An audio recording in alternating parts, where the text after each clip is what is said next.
Avec toi aujourd'hui au programme, le Sénégal tient tête face à un puissant groupe pétrolier et ça y est, le fameux conclave sur les retraites de François Bayrou prend fin sur un échec. C'est parti. Le Sénégal se lance dans un bras de fer avec le plus important exploitant pétrolier du pays, l'Australien Woodside Energy. L'administration fiscale réclame 62,5 millions d'euros au groupe australien qui exploite le champ de Sangomar. Contestant tout arriéré d'impôts, celui-ci a lancé une procédure d'arbitrage international, ce que nous explique Le Monde. Le journal ajoute que le cœur du litige serait dû à des évolutions dans le régime fiscal sénégalais.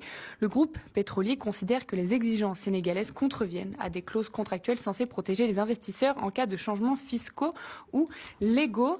On en a sur le continent africain. Thomas, est-ce que le Sénégal a raison de renégocier un petit peu les contrats pétroliers ? Le Sénégal a entièrement raison. Et d'ailleurs, finalement, c'est dans son droit. On a le droit d'un moment se dire que le partage de la rente nous est trop défavorable et de vouloir renégocier des contrats. Un certain nombre de pays d'Amérique latine l'ont fait. Alors ça s'est passé de la même façon. L'Argentine, quand ils ont renégocié des contrats avec des compagnies espagnoles, il y a eu effectivement de nombreux débats, il y a eu le recours souvent aux tribunaux arbitraux, ce que va faire la compagnie, là, c'est-à-dire qu'elle va aller juger ça auprès des tribunaux arbitraux du CIRDI à Washington, qui eux se basent quand même uniquement sur la question de l'investissement. Alors que là, le Sénégal, il y a une volonté peut-être pour financer d'autres investissements d'avoir une plus grande part de son pétrole. Moi, je trouve ça plutôt logique. Et d'ailleurs, c'est ce qu'on a souvent fait ici. On a encouragé les pays africains à mieux négocier, à avoir des stratégies beaucoup plus agressives face aux compagnies étrangères dans le partage de leurs rentes, qu'elles soient pétrolières, qu'elles soient gazières, qu'elles soient sur les matières premières ou sur des métaux précieux. Donc oui, je trouve que c'est la logique des choses.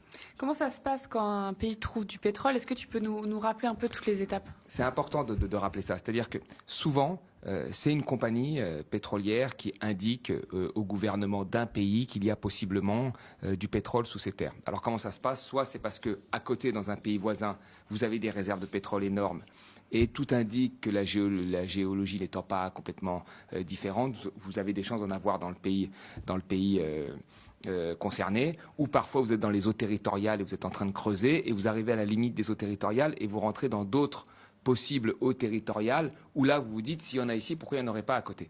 Donc c'est toujours, dès le début, il y a une asymétrie d'information. Vous avez un pays qui n'a pas la capacité finalement à exploiter, qui n'a pas la connaissance technique, et vous avez une compagnie qui, elle, a l'habitude de négocier avec des pays, qui dit que probablement il y aurait quelque chose sous terre.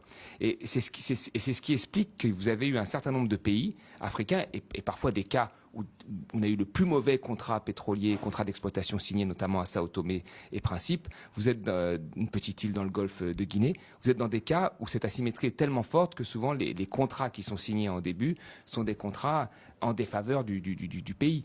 Et c'est pour ça que dans l'histoire pétrolière, un certain nombre de pays, la Libye, même les pays du Golfe ou les pays d'Amérique latine, ont renégocié, voire ont nationalisé des compagnies qui exploitaient, disant que voilà, elles voulaient récupérer beaucoup plus de leur propre pétrole qui leur appartient, qui est sous terre. Donc là, le Sénégal est une nouvelle histoire pétrolière, assez récente, et il faut que le Sénégal tienne compte de l'effet d'expérience d'un certain nombre de pays, le Congo, le Gabon, qui ont eu des contrats de partage extrêmement désavantageux pour leur pays. Et donc je trouve ça assez normal qu'ils se disent, bon maintenant, il y a un nouveau gouvernement, et on va revoir ça dans les faits et on va demander une plus grande part de notre pétrole. Alors, la procédure lancée par le groupe pétrolier, ça peut durer des années. Oui. Et Le Monde rappelle que l'État sénégalais est engagé dans une course contre la montre, surendettement, note souveraine dégradée, gel du financement du Fonds monétaire international à hauteur de 1,8 milliard de dollars ayant pour effet de suspendre d'autres financements comme ceux de l'Union européenne. Les marges de manœuvre du Sénégal, extrêmement limitées, contraignent les autorités à multiplier audits et redressements du français Eiffage au turc Souma. Beaucoup de grands groupes passent sous les fourches codines des inspecteurs des impôts. Est-ce que ça montre là dans quel étau l'Occident a placé les pays africains avec des ressources ? On le voit très bien. On les empêche de se développer et en même temps on veut quand même prendre un peu leurs ressources. Il y a un changement de gouvernement, il y a un pays qui veut mener un certain nombre de politiques économiques un peu différentes, et c'est le cas dans beaucoup d'autres pays. Il y a un appel quand même de la société civile africaine pour leur dire nous avons des choix et nous voulons les assumer et nous voulons les financer. L'Occident a fait un certain nombre de choix. Ils ont réussi à se financer parce que les institutions financières, etc., étaient à leur service.